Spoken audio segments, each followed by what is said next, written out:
안녕하십니까. 최고수 챌린지 에듀 학원 원장 유창입니다. 오늘 대입 전문 학원으로서 본 학원의 대학 입시 전략을 완벽하게 완성할 획기적인 학생부 관리 프로그램을 도입하는 중요한 날에 함께 해주시는 학생과 학부모님께 감사드립니다. 코로나 방역 2단계 시국이라 대면 설명회 대신 유튜브로 소개해드리게 되었습니다. 대입만 30년 넘게 해온 우리가 정시가 대학 가기 훨씬 쉽다고 아무리 말해도 수능 공부를 어려워하는 학생들은 수시로 가기를 원하죠. 또한 수시가 모집 인원도 많아서 훨씬 더 쉽다고 느끼고 있을 겁니다.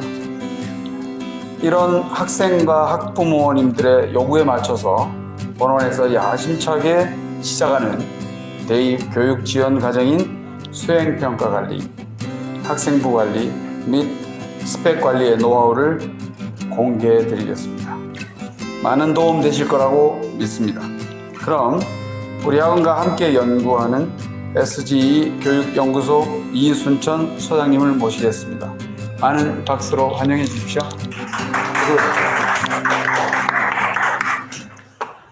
자, 안녕하십니까. 오늘 최고수 챌린지 에듀 학원 설명회 오전에 한번 했고요.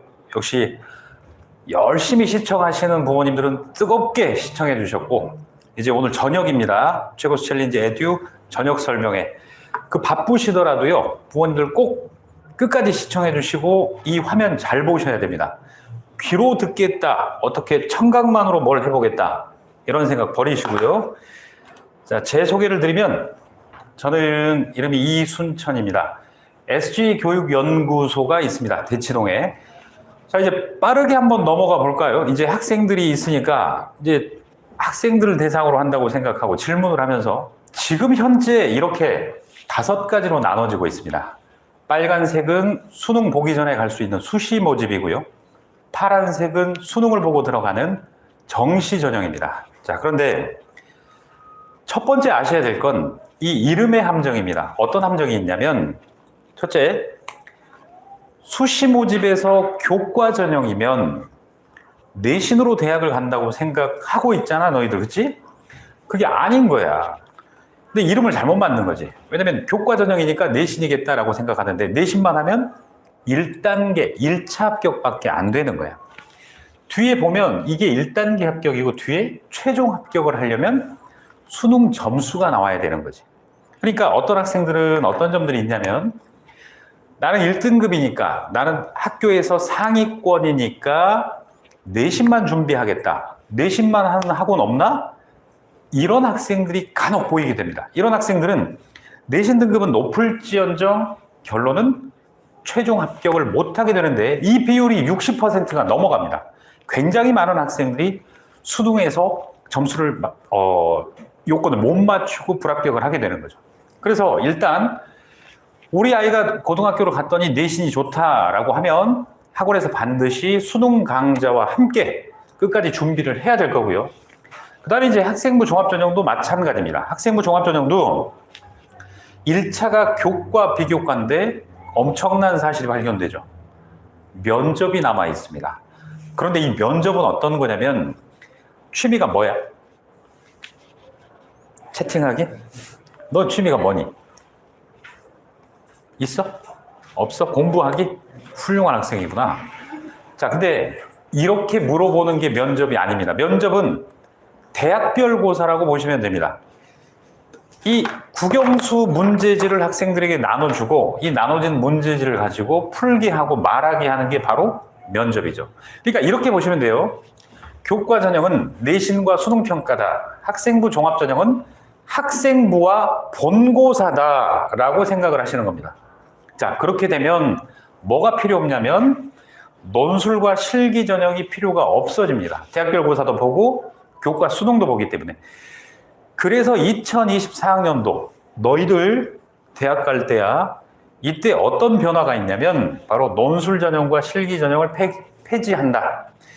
그리고 현재 고1, 2 학생들이 대학 갈 때는 이 비중이 점점 떨어져 간다. 이렇게 생각을 하면 됩니다. 그러니까 지금 현재 재학생들은 학생부 교과 전형, 교과 수능을 준비하는 전형, 학생부 종합 전형, 학생부와 본고사를 준비하는 전형, 이렇게 수시가 2개 있다. 그리고 이걸 준비하고 안 될 경우 수능으로 간다. 라고 총 3가지다. 이렇게 생각하시면 될 것 같습니다. 자, 그러면 이제 대입제도에 대한 걸 알아봤는데, 두 번째, 비율을 한번 봐야 되는데, 여기서 학생, 학부모님이 가장 오해하는 부분이 생기는 대목입니다. 언론이라든가 이런 데에 나온 표 같은 거, 신문에 나온 표 같은 걸 보게 되면 이런 걸 많이 보게 되실 건데요. 이 잘못된 건 아닌데 오해하기 딱 좋은 표입니다. 왜 그러냐면 이 표는 서울대부터 제주대학까지 전국 모든 대학교 평균인 거고, 너희들은 어느 대학 가고 싶어? 서울에 있는 좋은 학교를 가고 싶지. 그지? 경기도는 싫어? 왜? 가까운데 신도시도 있고. 자, 이렇듯 어머님 아이들이 원하는 대학은 서울 주요 15개 대학입니다. 서울 주요 15개 대학 비율은 완전히 달라집니다. 그러니까 수시 모집에서 교과 전형을 많이 뽑는 게 아니라 학생부 종합 전형을 최대 모집 인원으로 잡고 있고요. 그 다음 수능입니다. 그리고 제일 약한 게 바로 교과 전형입니다. 왜 상위권 대학일수록 내신 등급을 높게 평가를 하지 않느냐? 학교 간 격차가 있기 때문에 그렇다는 거는 아실 겁니다. 뭐 특목고 1등급도 있고 비인문계 1등급도 있고 인문계 1등급도 있지 않습니까? 그러니까 내신 성적의 차이가 많이 있기 때문에 상위권 대학일수록 내신에 대한 격차는 많이 두고 있지 않습니다. 그래서 상위권 대학이 선호하는 것, 학생부와 본고사 구술 형태가 시험이 존재하는 학생부 종합전형을 선호하게 되는 겁니다. 자, 그런데 이제 여기서 하나가 변화가 또 큰 감지가 되는데 또 한 가지 오해하시는 대목이 나타납니다. 교육부에서 2024학년도 현재 중3까지 해서 수능 정시 비중을 올린다라고 했는데 언론에서 잘못 말한 게 있습니다. 바로 학생부 종합전형 비율을 떨어뜨리겠다라는 말인데 아주 잘못된 거고요. 그 언론 보도가 나간 뒤에 교육부 장관이 바로 TBS 방송에 나와서 아니다, 그런 거 아니다 라고 해명을 했죠. 어떤 내용이냐면 수능 정시 비중을 40%까지 올리되 논술과 기타 전형을 폐지한다가 되는 겁니다. 그렇게 되면 수능은 40%로 올라가고 학생부 교과와 학생부 종합 전형이 60%의 비중을 차지하게 되는 겁니다. 그러면 결론이 어떻게 되냐면 이 비율대로 가면요, 상위권 대학의 비율대로 가면 학생부 교과 전형이 10%, 학생부 종합 전형이 50%, 수능 정시 전형이 40%, 10, 50, 40 이렇게 맞춰질 확률이 가장 높습니다. 현재 중3에 있어서는요. 자, 그리고 중1, 2 어머님들께서는 이렇게 보시면 됩니다. 교육정책은 3년 예고제이기 때문에 중3부터 시행한다라고 하면 중2, 중1까지는 흔들림 없이 그대로 가게 되는 겁니다. 그 비율 알아두시고요. 그러면 고1, 이때는 이런 현상이 어떻게 되는 거냐? 이렇게 됩니다. 이 비율을 유지하다 중3 때 갑자기 틀어버리는 게 아니라 이 비율 같은 거를 고2, 고1, 중3 이렇게 단계적으로 변화시키면서 맞춰가게 되어 있습니다. 그 변화를 보시면 2020과 2021학년도 그래프 변화를 한번 보시죠. 제가 말씀드렸듯이 교과와 학생부 종합전형은 올라가기 시작을 하고요. 그 다음에 논술과 기타 전형은 내려가기 시작을 하고요. 그 다음에 정시 전형은 다시 올라가기 시작을 합니다. 이렇게 되면 현재 고1 학생들은 어떻게 해야 되죠? 고1 학생들 같은 경우는 이게 더 올라갈 거고 떨어질 거고 올라갈 거고, 그러니까 어떻게 해야 돼요? 지금 현재 고1인데 나는 논술 해야지? 이런 학생들은 경쟁률이 뽑는 비율이 적으니까 경쟁률이 높아질 거잖아요. 그러니까 다시 한번 자기가 갈 전형에 대해서 빨리 바꾸는 게 아마 합격 확률이 더 높아질 겁니다. 자, 여기까지가 이제 대입이었고요. 대입에 대해서 아셨으면 전략을 한번 더 볼까요? 그 전에 이제 이런 게 있죠. 고등학교 1학년 어머님들은 지금 이번에 뼈저리게 느끼셨을 거예요. 언제 느꼈냐면 그 중간고사 끝나고 아마 많이 느끼셨을 건데 너희들도 느끼게 돼. 이제 곧 느낀다? 몇 개월 뒤에? 뭘 느끼냐면 좀 전에 학생부 종합전형이 많이 뽑는데 애들이 관리할 게 한두 개가 아니죠. 내신이고 비교과고 학교별 면접을 준비해야 되는데 이걸 준비하는 것보다 수능 5과목 준비하는 게 훨씬 더 편하지 않을까라는 생각을 합니다. 근데 거기에 애들한테 확신을 줘버리는 게 뭐냐면 고1 6월 모의고사를 봤을 때 아이들이 착각이 들어갑니다. 어떤 착각이냐면 내신 수학은 3등급인데 모의고사를 보면 2등급이 나와요. 아이들은 본인이 수능에 대해서 잘한다고 착각을 하게 됩니다. 그게 언제까지 흘러가냐면 바로 고3 3월까지 아주 높아 보이는 착시 효과를 보이는 성적을 고3 3월까지 물고 갑니다. 그리고 아이들이 고3 6월 됐을 때 이제 자기 성적, 실제 자기 성적을 찾게 됩니다. 자, 이렇게 판단하십시오. 우리 애가 정시를 준비하는 게 맞을까요? 라고 생각하는 부모님, 학생들은 자기 모의고사, 1학년 6월 모의고사 성적에서 각 5점씩 빼면 자기 성적이 됩니다. 5점씩 뺐는데도 자기가 내신보다 모의고사가 월등하다 또는 유리하다라고 하면 정시로 밀고 가도 됩니다.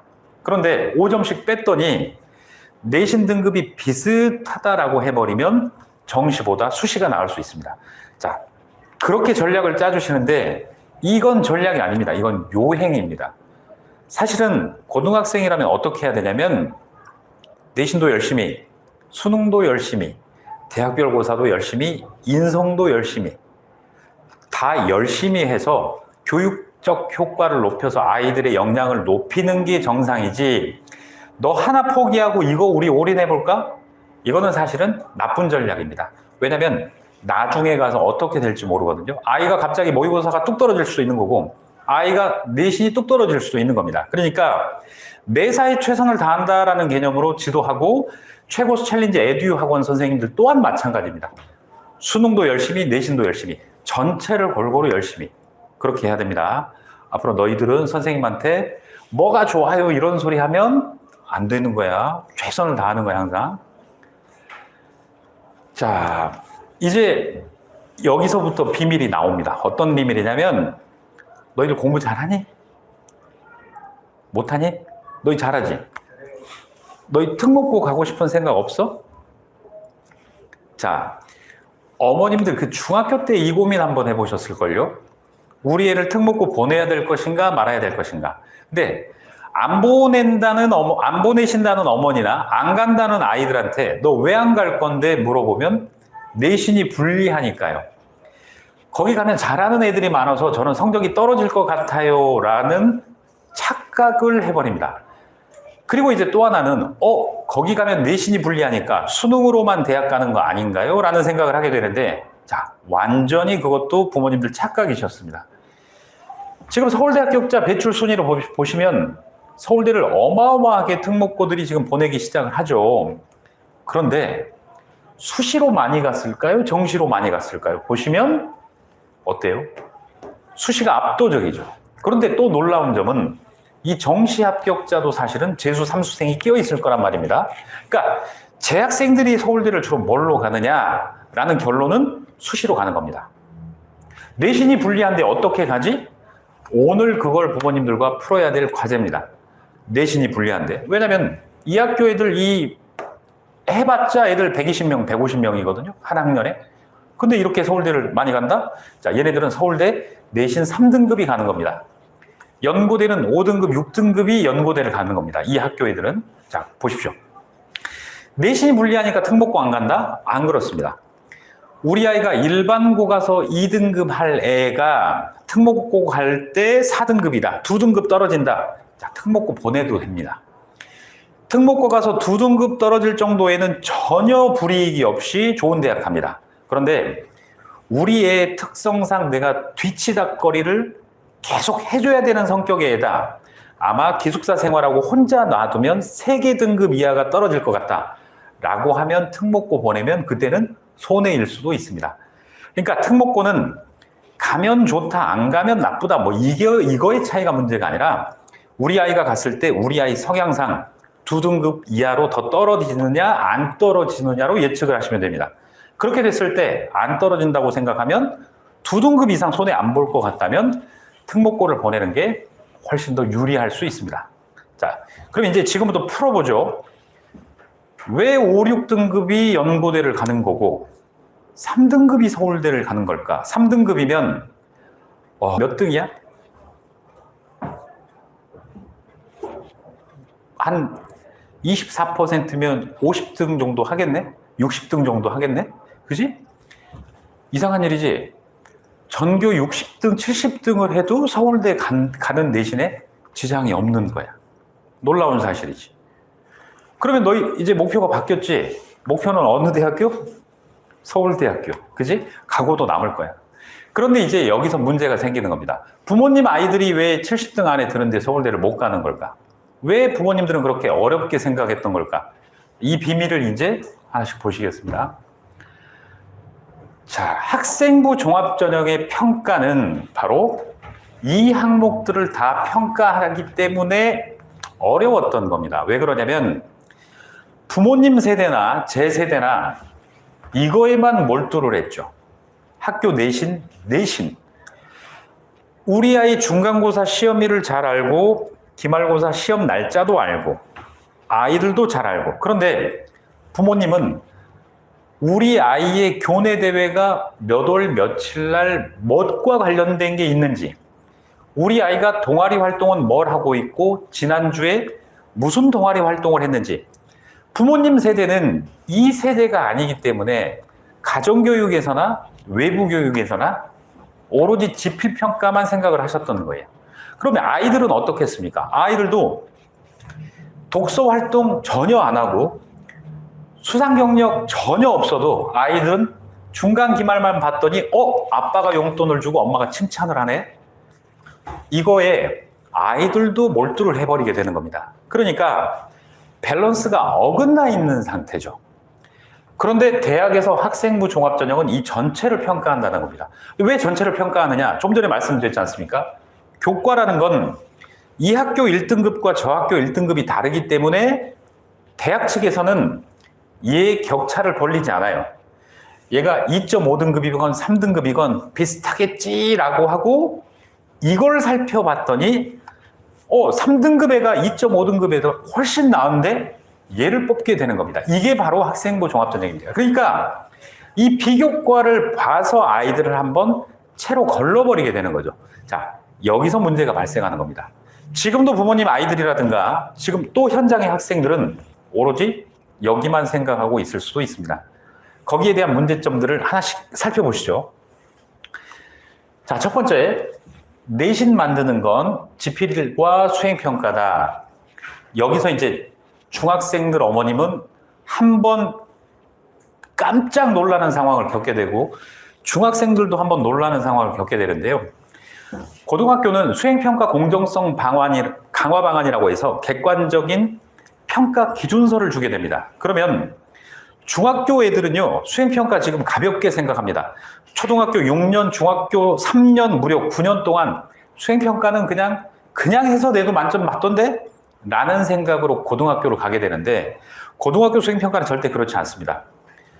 적절성, 충실성, 논리성, 5점 감점, 학생은 한 등급이 올라가고요. 못하는 학생은 2등급이 떨어지는 엄청난 경험을 한번 하게 됩니다. 고등학교 수행평가가 그렇습니다. 여기서 한번 놀라는 거고요. 자, 그 다음에 두 번째, 비교과 영역에서 아이들이 한 번 더 당황하게 되는 건, 자, 첫 번째, 수상 경력을 한번 볼까요? 수상 경력이 고등학교 때는 한 학기에 하나를 생활기록부에 기재할 수 있는데요. 이거 기재 안 하면 불이익이 아주 큽니다. 그렇기 때문에 어떤 학생이나 수상 경력을 하나 따기 위해서 노력을 하기 때문에 굉장히 치열합니다. 그런데도 불구하고 내신에 몰입되다 보니까 아이들이 자신감을 잃고 대회 관리를 안 하는 친구들이 생겨나요. 거기서 한번 아이들이 데미지가 가는 거고요. 이제 두 번째 어떤 거냐면, 저는 한 학기에 상 하나 탔는데요, 안 나갈 건데요, 이 학생들도 충격을 받게 됩니다. 왜 그러냐면 복권을 우리가 사면 5장 사는 사람하고 10장 사는 사람하고 당첨 확률이 다르죠. 수상 경력도 마찬가지입니다. 본인이 대회에서 상 하나를 탔다 하더라도 한 학기에 적어도 3번, 6번까지라도 도전해주면서 동상 탈 수 있었던 게 은상 탈 수도 있는 거고 금상 탈 수도 있는 거고 상을 여러 개 가지고 있는 상태에서 마지막에 그 상, 내 진로와 맞고 가장 평가가 높을 것 같은 상을 기재해야 되는 겁니다. 이거 하나하나도 사실은 부모님이 체크를 해준다거나 학교 선생님이 이런 내용을 학교 선생님은 사실 지도하기 힘들죠. 이런 입시에 관련된 전략들 같은 거를 애들 모아놓고 다 내 담임반 아이들인데 누가 어떻게 얘기를 하겠습니까? 부모님이 얘기를 해주시거나 아니면 저희 학원 같은 곳에서 말씀을 드릴 때 아이들이 따라줘야 되는 거죠. 자, 그 다음에 이런 활동들도 마찬가지고요. 자, 여기에서 하나 또 걸리게 됩니다. 어떤 거냐면 이 세특이라는 게 세부 능력 및 특기사항 매우 중요하죠. 왜 그러냐면 이름이 무시무시하잖아요. 세부 능력 및 특기사항. 지금 이쪽에 보면 교추서가 뭐냐면 교사 추천서인데요. 중학생 때도 폐지되는데 일부 고등학교에서 교사 추천서를 받습니다. 자, 그런데 입학사정관은 교사 추천서를 솔직히 말해서 안 믿어요. 믿진 않아. 왜 그러냐면 너희들 교사 추천서 써달라고 하면 너희 친한 선생님한테 부탁할 거야? 안 친한 선생님한테 부탁할 거야? 그렇지, 친한 선생님이지. 그럼 잘 써줄까 못 써줄까? 얘 뽑지 마세요 하는 선생님 없을 거 아니야. 전국에 32만 명의 원서 교사 추천서에는 칭찬밖에 없어. 솔선수범, 모범적, 열정, 성실, 좋은 인성, 훌륭한 학생, 반드시 글로벌 인재. 이 좋은 말이란 좋은 말들이 다 집약되어 있는 게 교사 추천서입니다. 안 믿습니다. 제일 많이 믿는 게 바로 교과 세특입니다. 왜 그러냐면 세특이라는 거는 기본 과목 전체 선생님들이 예를 들어서 8명이 될 수도 있고 10명이 될 수도 있죠. 각각의 과목 선생님들이 1인당 500자를 가지고 이 학생의 특기, 능력을 써넣게 되는 겁니다. 그러니까 친한 선생님 1인이 쓴 교사 추천서보다 세부 능력 및 특기사항을 훨씬 더 많이 믿게 되는 거죠. 학생부를 넘겼을 때 정상적인 학교라면요. 세부 능력 특기사항 8명의 교사가 500자씩 쓰면 4,000자잖아요. A4 4장이 넘어갑니다. 엄청나게 중요한 칸이죠. 그래서 입학사정관은 이 세특을 딱 넘기는 순간 학교 선생님의 수준, 그 학교 선생님이 뭘 가르치고 어떤 과제를 내줬는지 그 다음에 아이들의 특성 자체를 다 파악할 수 있게 됩니다. 특히 세특은 90% 이상이 바로 학생들이 한 수행평가 내용이 들어갑니다. 예를 들어서 자기는 재밌게 한다고 수행평가 제목을 뛰어보자 폴짝 개구리야 하고 제목을 달았는데 장난스럽게 단 게 이 제목이 바로 학생부의 기재가 돼버리는 겁니다. 그러면 입학사정관이 이게 장난쳐나 내 숙제를 이렇게 감점을 당하게 되는 거죠. 근데 이걸 아이들이 모른 채로 고등학교로 가게 된다는 겁니다. 치명적인 실수가 여기에서 나오는 거죠. 중요한데도 불구하고. 자, 지금 보셨다시피 현재 고등학생 기준으로 얘기를 합니다. 현재 고등학생들은 이 전반적인 사항에 대한 관리, 조언, 지도, 첨삭, 자료에 대한 보관 이 5가지가 반드시 뒤따라야지만이 내신 등급이 불리해도 좋은 대학을 갈 수 있는 이 학종의 비밀이 바로 여기에 숨겨져 있는 겁니다. 자, 그 다음에 이제 중학생들 같은 경우는 너희가 제일 큰일이고 너희가 가장 이득을 볼 수 있어. 왜 그러냐면 너희는 오늘 땡 잡은 거야. 왜 그러냐면 자, 여기 보시면요, 중학생 어머님들 이번 중3부터요 여기 보시면 자율동아리 미반영, 개인봉사 미반영, 뭐 수상 경력도 반영 안 한대요. 이제 얘네들 때는 독서 활동도 반영 안 한대요. 너무 편하게 됐죠. 교육부에서 이걸 발표하니까 수백 개의 언론사에서 우리 중학교 3학년부터 학생부 관리가 간소화됐다. 이제 이거 할 필요 없다라고 수백 개에서 도배를 해버렸습니다. 그럼 전국 어머님들, 또 어머님은 어떻겠어요? 너희들은? 수상 경력을 반영 안 한데 대학교 갈 때 대회 나갈 필요 있어? 없잖아. 바보잖아. 라고 32만 명이 그렇게 생각해. 근데 이걸 만약에 안 했을 때는 어떤 현상이 나타나냐면 동아리를 한번 예를 들어 볼까요? 여기 미반영이라는 것. 미반영은 어떤 거냐면 생활기록부에 기재가 됩니다. 되는데 대학교 들어갈 때 1차에서 서류에서 가려져서 들어가는 걸 이 미반영이라고 얘기를 합니다. 그런데 자율 동아리를 안 하면 어떻게 되느냐? 학교 동아리밖에 할 수 없거든요. 그걸 창체 동아리라고 하는데 학교 동아리에 얘들이 뭐 있지? 수학 동아리, 문학 동아리, 영자신문 동아리, 방송반 이런 교과에 적합한 굵직굵직한 동아리만 교내 동아리에는 있습니다. 그러면 어떤 학생은 자율 동아리가 미반영인데도 불구하고 나는 건축공학과를 가니까 그냥 나는 건축 동아리를 하나 만들 거야. 반영은 안 되지만 만들어서 건축공학과 관련된 동아리 활동을 열심히 하고 보고서 같은 기록물을 남겼다. 이 친구는요, 나중에 언제 써먹게 되냐면 면접 때 면접관이 분명히 물어보게 됩니다. 학생은 자기 전공 진로에 관한 역량을 높이기 위해서 고교 재학 중에 어떤 활동이 가장 기억에 남지? 라고 물어보게 됩니다. 그렇게 되면 어떻죠? 이 활동 중에서 자기 전공 역량을 연구할 수 있는 게 과연 기회가 어디에 있죠? 이 동아리 하나밖에 없습니다. 이걸 안 해버린다고요?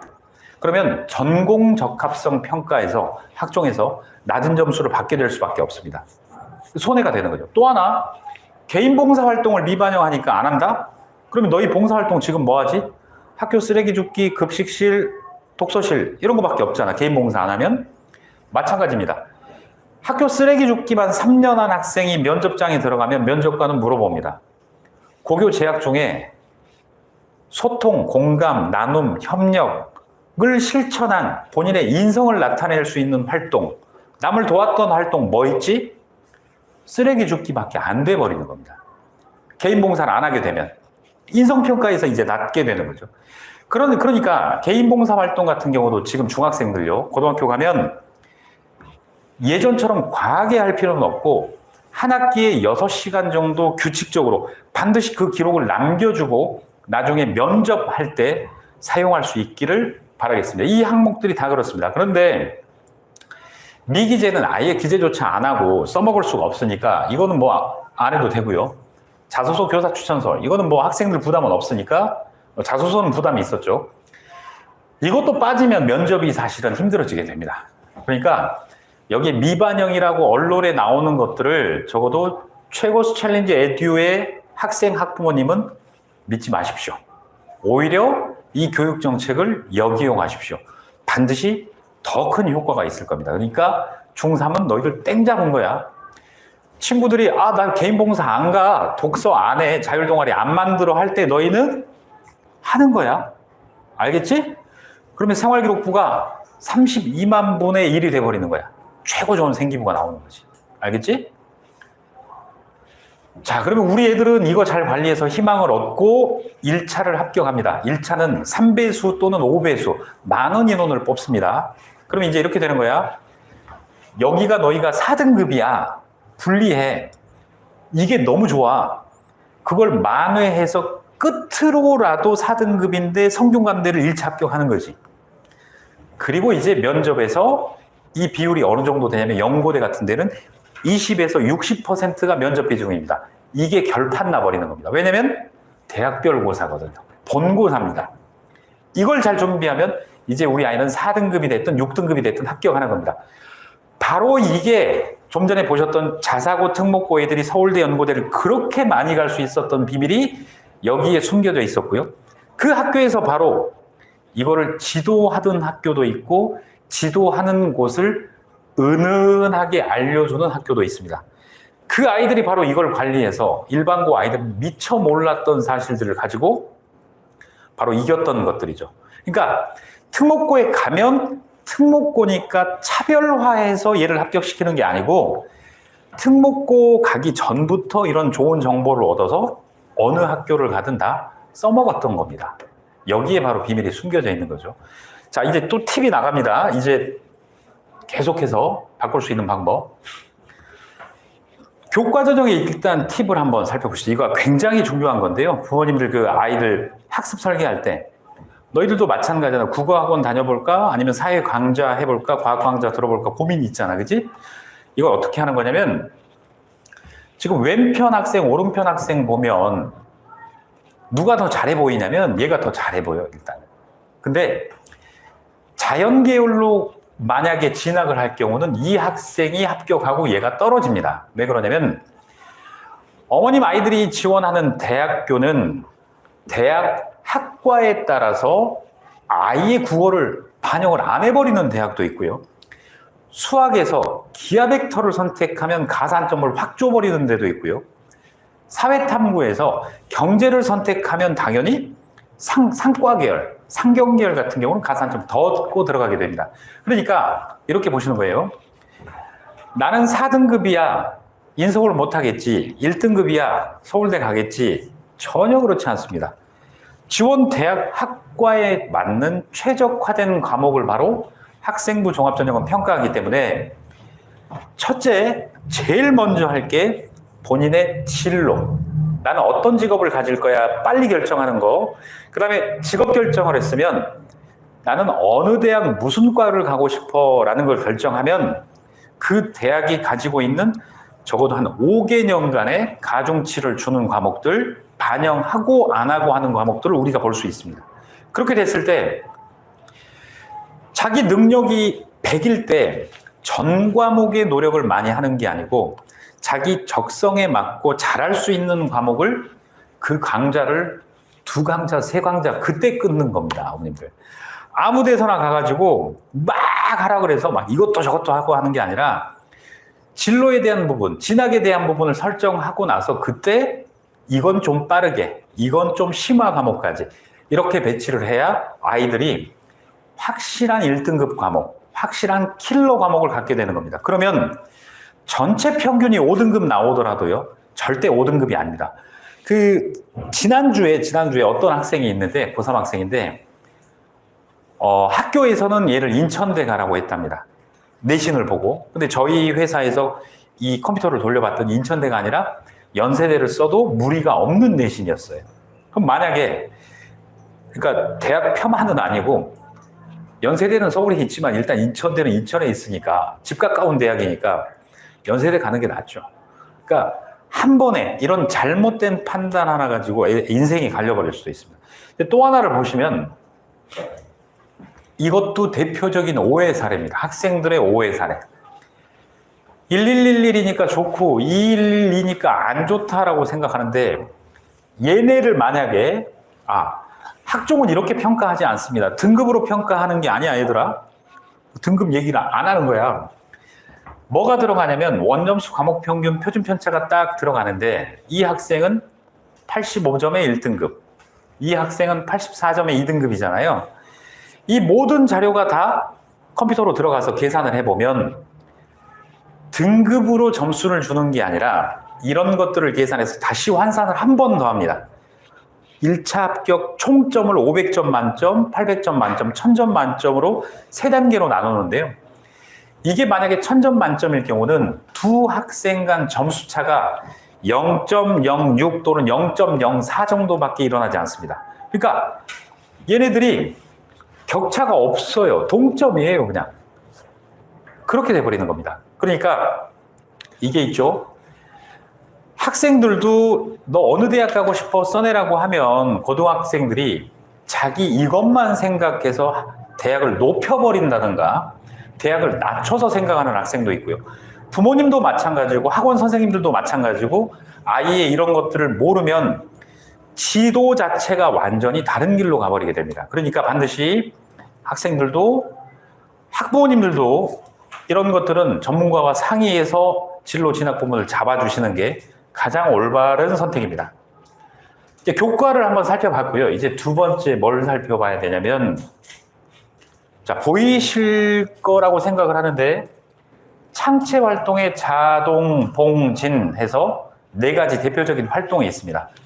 자, 그런데 이 4가지 활동이 특목고나 일반고나 차이가 안 나요. 지금 서울에서 가장 핫하다는 고등학교와 서울의 그 학군이 좀 떨어진다는 학교와의 차이가 없어요. 왜 그러냐면 교육부에서 이 활동은 어떤 걸 올리세요? 이 활동은 어떤 걸 하세요?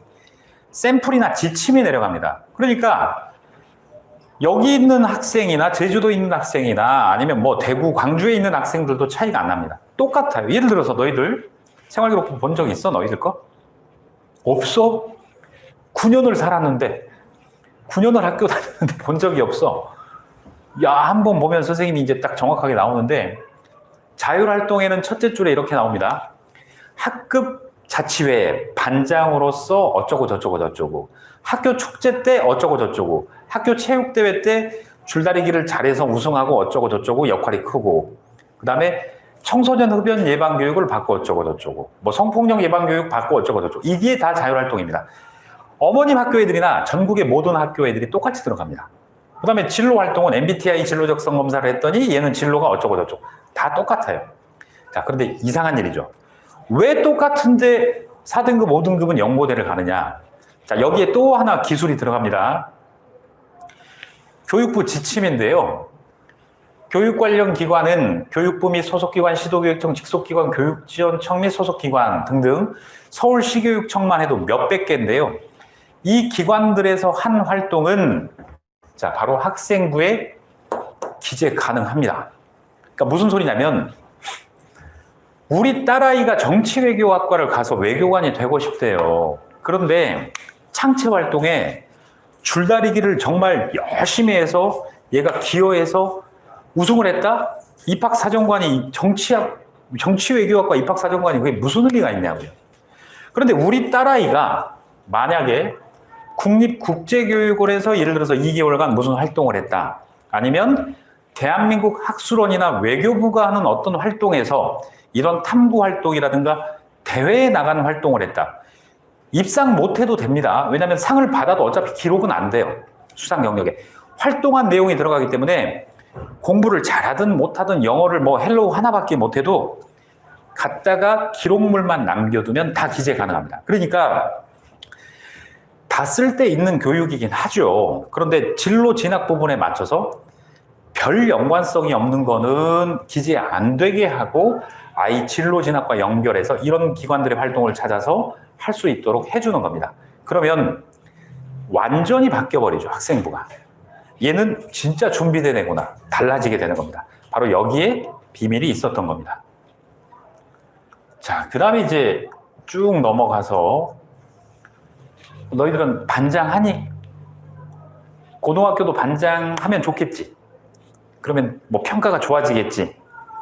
라고 생각을 한단 말입니다, 어머님들. 반장을 했을 때 마이너스 나는 경우를 보여드릴게요. 자, 생활기록부에 학급 반장으로서 그부들을 잘 이끌고 학급의 학습 분위기와 그부 간의 화합을 도모하는 데 역할이 컸으며 매사에 성실하게 활동함 아주 잘 적어줬죠. 자, 이러면 반장 하나만 합니다. 아무 쓸데없는 짓입니다. 반장을 했는데 반장으로서의 역할이 오죽 없었으면 사례 하나가 없어요. 선생님이 기억나는 게 없다는 얘기죠. 그래서 분석을 해서 첨삭을 해서 이제 고친 겁니다.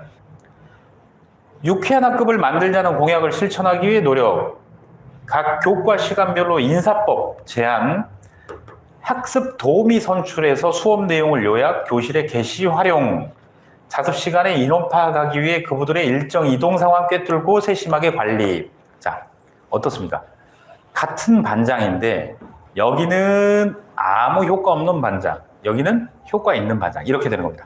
자, 여기까지 이제 말씀을 드리는 게 어떤 거냐면, 첫째, 분명히 좀 전에 보셨던 것처럼 진로 진학에 관련된 차별화된 창체 활동을 할 수 있다. 그리고 언론에 나온 대로 가면 큰일 난다. 그 다음에 같은 활동이라도 누가 기재하느냐, 어떻게 기재하느냐가 훨씬 더 풍성하게, 훨씬 더 좋은 점수를 만들어내는 겁니다. 이게 바로 학생부 관리의 비밀입니다. 자, 그 다음에 수행평가에 대한 부분인데요. 왜 그러냐면 교과 성적은 지필고사, 객관식, 주관식, 수행평가 이렇게 이제 구성이 되는데 만약에 지필 6대 수행 4라고 치면 중간고사 30%, 기말고사 30%, 다시 객관식, 주관식, 객관식, 주관식 나눠지면 6대 4일 때 바로 수행평가가 이 정도의 효과를 가지게 되죠. 그러니까 수행평가에서 얘네들이 만약에 10점 감점을 당하게 되면 하나가 날아가는 정도, 주관식 서술형 하나 손해보는 정도의 효과가 나타날 수밖에 없습니다. 그러니까 수행평가가 이만큼 중요합니다. 지금 계속 어머님들 이렇게 생각하실 거예요. 너희들도. 나 수행평가 잘하는데. 너희 잘하지? 그지? 잘하겠지? 앞으로도 계속 잘해야지. 자, 그런데 고등학교 수행평가는 일단 달라집니다. 지금 보시면 여기에 개수가 다 나오는데 이게 1년 수행평가가 아니라 바로 고 1학년 학생의 한 학기 수행평가 분량입니다. 자, 그러면 뜨악하시죠. 중간고사, 기말고사 대비하는데도 준비하는데도 고등학생이면 3주, 4주 이 정도 걸리는 게 중간 기말고사 준비인데 이게 끼어 들어가기 시작을 합니다. 안 할 수는 없는 상황이고 여기서부터 아이들의 문제가 생기죠. 자, 그 다음 또 하나는 지금 현재 수행평가가 어느 정도 나오고 있냐면 언론에서 한번 보셨을 겁니다. 아이들의 수행평가 부담을 줄여주기 위해서 현장형 수행평가, 교실에 와서 수행평가를 하게 하겠다라는 말을 들어보셨을 거예요. 너희도 학교 가서 수행평가 한 거 있지? 근데 문제풀이 같은 거였어? 문제 푸는 거 같은 거? 쉬웠지? 자, 고등학교 거 한번 보자. 어느 고등학교 수학 수행평가인데요. 수요일 수학 수업 시간에 자, 범위를 내죠. 수학 상하 전 범위에서 이 전 단원에서 아이가 좋아하는 주제를 하나 잡아서 심화 탐구를 해서 자기 컴퓨터 노트북에 담아서 수학 시간에 와야 된다는 겁니다. 그리고 현장에서 타이핑을 해서 글자 포인트 12, 글씨체 함초롱 바탕체로 현장에서 해서 내야 되는 겁니다. 자, 그러면 이걸 현장형을 준비하는 애는 어떻죠? 7월에 수학 상하에 대해서 꿰뚫고 있어야 되죠. 그리고 본인이 어떤 주제, 어떤 단원에 대해서 진로와 연관되는지 알아야 되죠. 심화 탐구를 어떻게 해야 되는지 또 알아야 되죠. 죽는 거죠. 그 다음에 더 황당한 건요. 지금 이건 사회수행평가인데 자료의 충실성 20점, 뭐가 안 되면 5점씩 감점, 자료 내용의 적절성, 내용의 논리성, 그리고 반드시 서술 내용에 포함될 내용 4가지. 자, 이게 현장형입니다. 사회선생님이 이걸 주고 너희들 자신의 직업과 관련된 직업윤리에 대해 서술하시오를 그날 낸대요. 아이들은 이걸 보고 이걸 포함시켜서 준비를 해야 되는 거죠. 여기서 또 문제가 걸립니다. 우리 어른들도요, 자기가 쓴 글에 대해서 내 글이 충실한지, 적절한지, 논리성이 있는지 우리가 알 수 있나요? 우리 어른들도 이런 평가가, 자기 자신 평가가 힘든데 아이들은 어떻겠습니까? 밤을 새서 새벽 1시, 2시, 3시, 4시까지 애들은 했는데 아이들이 스스로 평가가 안 됐다는 거예요. 이때 누군가가 옆에서 너 글은 논리성에서 서론, 본론, 결론에서 본론이 더 강화돼야 될 것 같아. 서론과 본론이 좀 뒤바뀐 것 같아. 이걸 이렇게 배치해주면 좋겠는데 라고 하는 사람이 만약에 옆에 있다면 수행평가 시간이 완전히 단축될 수가 있게 되는 겁니다. 그렇기 때문에 이게 바로 요즘이 아니라 바로 이번 학기였습니다. 1학기 때 했던 학교들, 고1입니다. 고2, 3, 2 아니고요. 고1 수행평가입니다. 과제형 수행평가는 얼마나 또 황당하냐면요. 너희들이 이제 느끼는 거야. feel. 바로 몇 개월 뒤에 느끼는 거야. 고1 1학기 여학생, 여학교 중간고사 보기 전에 들어간 지 막 얼마 안 됐을 때 나온 영어 수행평가입니다. 이 영작 과제 수행평가인데요. 반드시 포함시킬 내용. 자, 너희 이제 생각해봐. 나의 인생 현재 목표. 5년 뒤 목표, 10년 뒤 목표, 20년 뒤 목표, 30년 뒤 목표, 40년 뒤 목표 놓고 나의 강약점 서술하고 너희 고등학교 동아리 어떤 계획할 건지 고등학교 선택 과목 쓰고 학과 계열 선정검사 내용들을 반드시 포함해서 이거 낼 것 3일 줄게. 자, 돌아버리는 거죠. 아이들 입장에서는. 누가 이걸 압니까? 이걸. 아이들이 중학교 때 그 학교 학원 집 그냥 이게 루틴이잖아요. 근데 이렇게 하다가 고등학교 갔더니 황당한 것들이 튀어나오기 시작합니다. 이런 것들이. 저도 제 인생 40년 뒤가 어떻게 될지 저도 모릅니다. 안 아프기만 하면 좋겠는데 아이들은 어떻겠어요? 내 꿈이 외교관인데 외교관이 뭘 하는지도 잘 모르는 애들이 태반입니다. 꿈이 없는 학생도 태반이고요. 고등학교 때 수행평가가 이렇게 나온다는 거죠. 입장 바꾸면 이거 하나 쓰려면요. 애들 3시간, 4시간 고민하고 있을 거예요. 계속 검색하다가 고민하다가 친구하고 문자 보내다가 고민하다가 문자 보내다가 고민하다가 그지? 새벽 때 버리지. 잠자잖아. 그 다음날 해야지 하잖아. 이거 몰리면 학원 선생님한테 전화하지.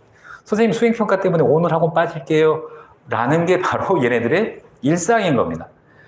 이걸 줄여야 되는 거죠. 이걸 객관적으로 하는 거예요. 자, 이런 것들이 있죠. 아이들 고민들이. 아이들이 얼마나 힘드냐면요. 중간, 기말, 교내대회, 수행평가 쫙 깔고요. 자율활동, 진로활동, 봉사활동, 독서활동, 학급 임원. 어떻게 하죠? 아이들이 중간, 기말고사 성적을 올릴 틈이 없어버리는 거예요. 만약에 그런데 이 수행평가 할 시간, 교내대회 할 시간, 자율활동, 진로활동 할 시간들을 10시간 걸릴 걸 만약에 4시간 걸리게 압축시켜 버린다면요. 그 방법이 있다면 그 다음에 아이들의 고민의 시간을 줄일 뿐만 아니라 퀄리티가 높아진다면 아이들은 훨씬 더 자기 실력 올리는 게 유리해질 겁니다. 자, 그게 바로 최고수 챌린지 에듀가 이번에 목표하는 게 이 지점에 있습니다. 왜냐면 교과 선생님들이 열심히 해도요. 효율이 안 나오는 거죠. 3등급, 4등급인 애를 빨리 1등급으로 올리고 싶은데 제약 조건이 많은 거예요. 그러면 이제 이런 것들을 담당해주고자 하니까 이런 것들이 또 부족해지는 거고. 그러니까 팀을 나눠서 이 아이의 강약점 분석을 한 다음에 빨리빨리 끌어주고 가장 효율적으로 가르쳐 줄 수 있는 어떤 교육 목표. 이게 바로 최고수 챌린지 에듀에 들어오게 되는 겁니다. 자, 그리고 나서 이제 이거 하나 볼까요? 우리 애는 어찌어찌해서 점수를 다 맞는다. 너희들이 이제 잘 들어야 돼. 고등학교 가서 이렇게 하면 절대 안 되는 거야. 지금 보시는 어머님, 아이들에게 제가 지금 숙제를 내줄게요. 오늘 목요일이지 토요일까지 미세먼지에 대한 보고서를 A4 용지 5장으로 선생님한테 제출해 줄래? 라고 하면 어머님들이나 아이들이나 네이버나 다음 구글에서 뭐라고 칠 거야, 얘들아? 미세먼지라고 치겠지. 너희만 그럴까? 32만 명이 그럴까? 자, 32만 명이 똑같이 그렇게 미세먼지에 대한 자료를 쓰고 그게 좀 전에 말씀드렸죠. 세부능력 특기사항에 얘네들이 한 수행평가 내용이 고스란히 올라갑니다. 그런데 만약에요, 우리 애가 스탠포드 대학교의 미세먼지 자료를 찾아서 넣는다면 우리 애가 존스 홉킨스 대학에 있는 미세먼지 연구 보고서의 내용, 미세먼지 화학 성분이 인체에 미치는 생물학적 영향, 나사에서 촬영한 미세먼지 위성 사진을 보고 향후 예측을 한다면 이런 보고서, 이런 논문, 자료, 저널 같은 것들을 찾아서 영어를 못해도 상관없습니다. 번역하는 법, 문법 충돌까지 잡아내는 법들을 만약에 알고 있다면 우리 애들은 인터넷에서 떠돌아다니는 그냥 몇 개 만들어진 잡지 형식을 누구와 똑같이 내는 게 아니라 훨씬 더 깊이 탐구하고 지적 역량을 충족해가면서 이 내용을 고스란히 다 생활기록부에 올릴 수 있을 겁니다. 이 문제가 생겼죠. 왜냐면 너희들은 지금까지 9년 살아오면서 이걸 하는 법을 누구에게도 배운 적이 없다는 거죠. 그게 현실입니다. 수행평가는 좀 전에 보셨다시피 수십 개씩 학교에서 그냥 애들 눌러버리는데 애들은 이걸 할 수 있는 방법을 모른다는 거죠. 근데 아는 애들이 있습니다. 누굴까요? 일부 정보가 빠른 학생, 학부모님들이 저희 같은 곳, 최고수 챌린지 에듀 같은 곳에서 배우죠. 기술들을. 그래서 그걸 써먹게 되는 겁니다. 극소수의 아이들이. 기존에 그래 왔고요. 그 다음에 내용은 이렇게 하고 이제 학교에 제출하는 보고서도 만드는 법.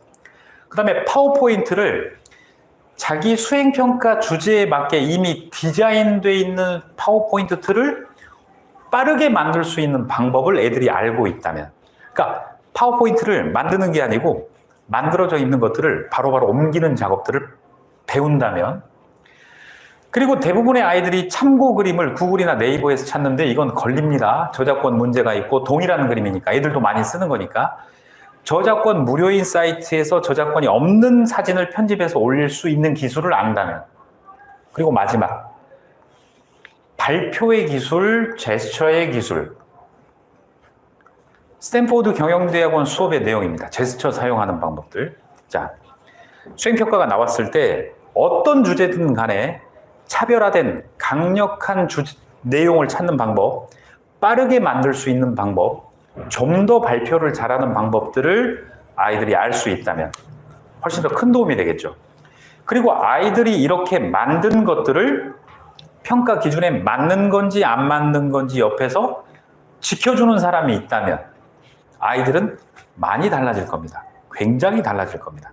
이게 바로 수행평가의 비밀이 여기에 있는 겁니다. 그러니까 제가 어떤 학교라고도 말씀드릴 수가 없는데, 과거 애들 이 정도 수행평가 결과물들을 옛날에 소논문이 있었거든요. 근데 소논문을 정부에서 금지해서 그러는데, 이 정도의 논문 검색한 해외 저널 같은 경우를 탐구보고서로 해서 과학고 애들은 지금 생기부에 다 기재를 하고 있습니다. 그러니까 일반고 애들이 정보 약한 애들이 떨어질 수밖에 없는 거예요, 사실은. 그러니까 저희 학원에서 이걸 막겠다는 거예요. 최고수 챌린지 학원에서 막겠다는 겁니다. 이런 사항들을.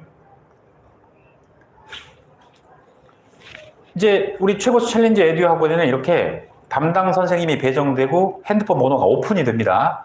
그러면 아주 경력 많고 훌륭한 선생님이 365일 24시간 아이들의 수행평가 같은 걸 조언하기 위해서, 또 때에 따라서는 첨삭해주기 위해서 그렇게 아이들을 도와주는 겁니다. 자, 그러면 이 정도를 충족시켜버렸을 때 확실한 게 하나 있습니다. 그게 뭐냐면 고려대학교 인문계열 학생부 종합전형 합격자 평균 등급을 보면요, 2.6, 2.8, 3.29.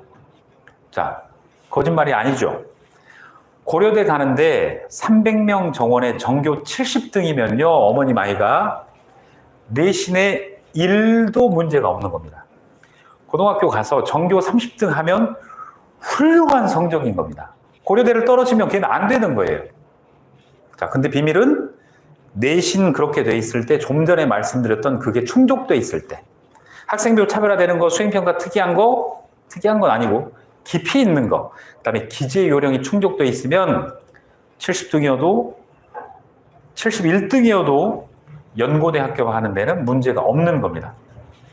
고려대 자연계열, 의대 같은 경우는 높을 수밖에 없죠. 1.37이고 나머지 자연계열은 2.15, 2.42, 3.6, 3.06이죠. 자, 이렇게 등수가 형성됩니다. 그러니까 저희는 이렇게 봅니다. 앞에 애들이 2점 몇만 지키면 연고대를 갈 수 있다라고 하고 나머지를 아이들을 조언을 하게 되는 겁니다. 한국 외대 같은 경우도 어렵다고 생각하시잖아요. 그렇지 않습니다. 학생부 종합전형에서는 올해 결과 보면 저희가 지도한 애들 3.8까지도 다 한국 외대 본캠에 다 합격을 했습니다. 3.8이면 120등, 110등 고등학교 가서 그래도 한국 외대 가는 데는 전혀 내신에 무리가 없습니다.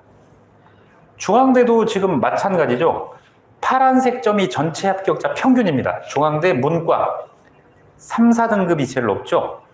4등급도 합격하는데 전혀 무리가 없다는 겁니다. 4등급이면 전교 40%, 300명 기준에 120등. 120등인데 중앙대 가는 데는 내신의 불이익이 이만큼도 없다. 자연계열 같은 경우는 2, 3, 4, 5가 넓게 구간이 펼쳐져 있습니다. 그러니까 문제가 없다는 겁니다. 아이들이 어머님들 다 잘할 수는 없어요. 국영수 사과를 펼쳐놓으면 다 잘할 수는 없는 거고, 좀 전에 집중적으로 아이가 능력 있는 과목들 키워주시면 됩니다. 자, 지금까지 설명드리니까 이걸 느꼈죠?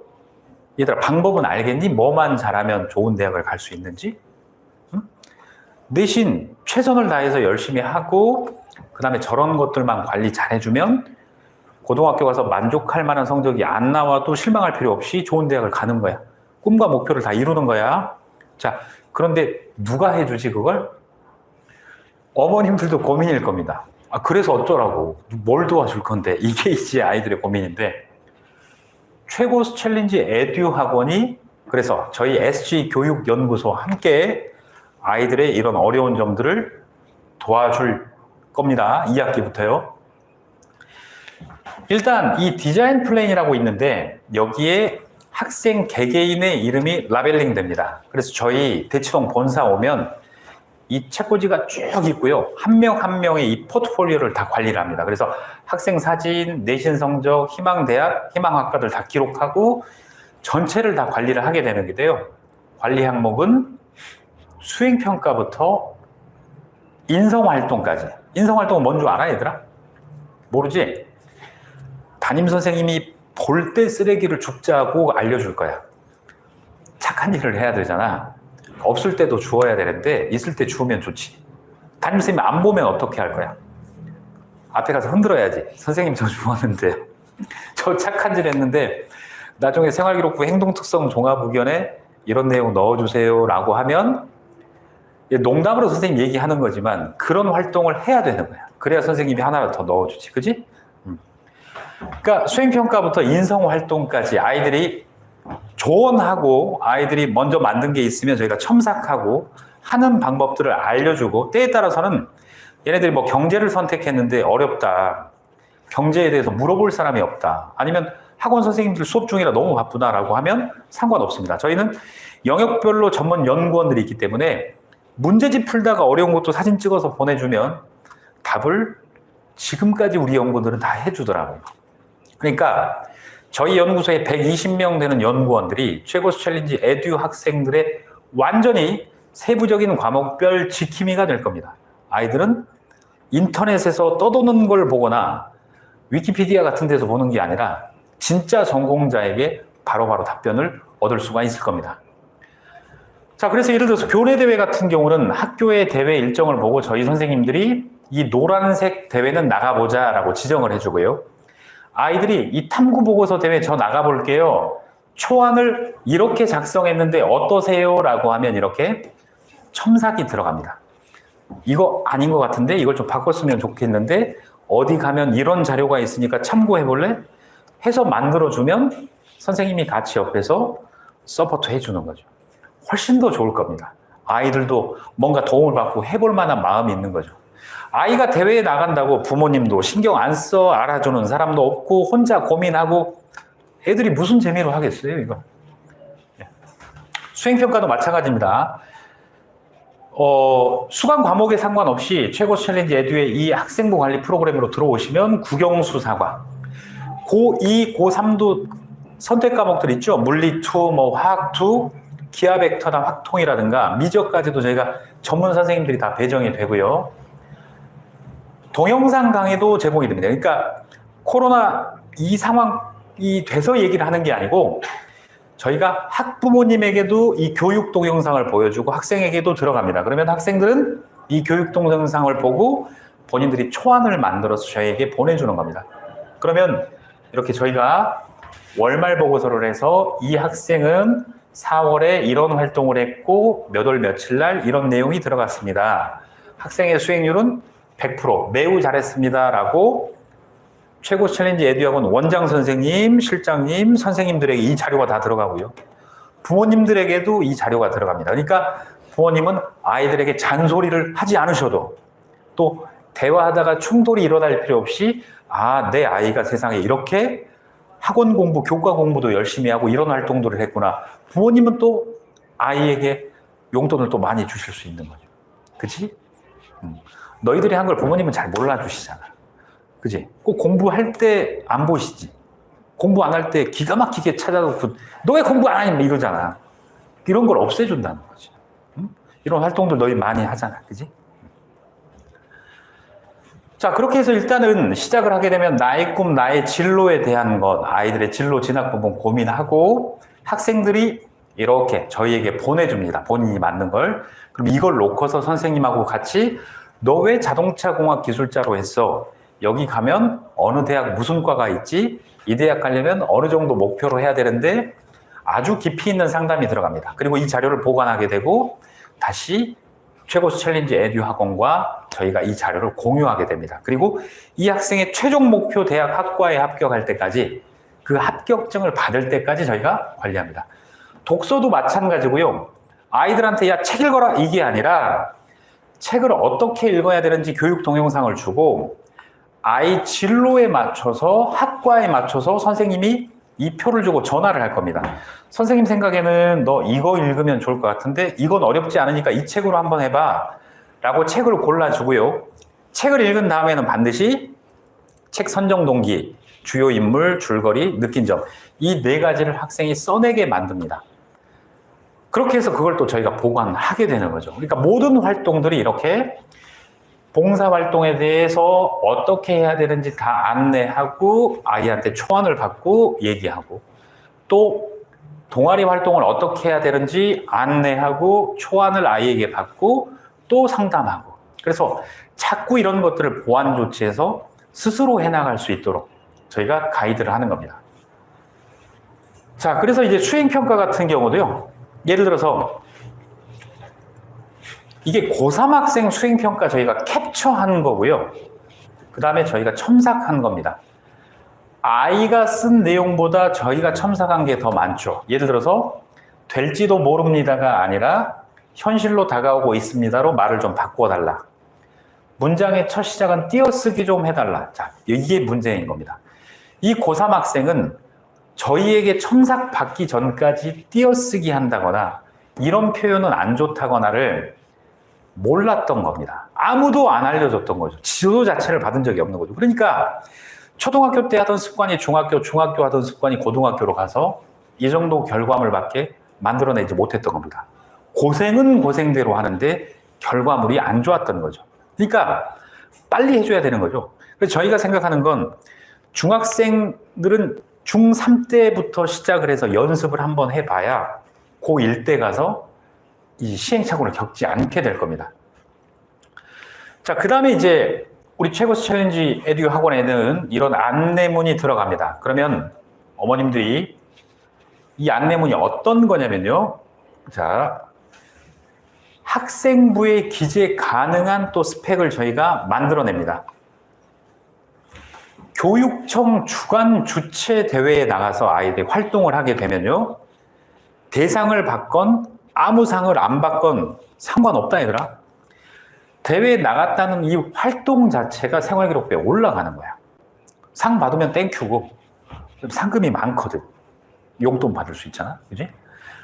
자, 그래서 저희가 이걸 지도하는데 이제 작년에 나갔던 게 지금 교육부 장관상 아이들 지도했고, 그 다음에 올해 코로나 때문에 뭐 활동을 할 수가 없었다라고 오해를 하실 건데 그렇지 않습니다. 이번에 나간 게 경기도 교육감상하고 4.16 재단 장학금 상금 나가겠죠, 이제 애들한테. 그래서 무슨 상을 받았다는 기재 금지예요.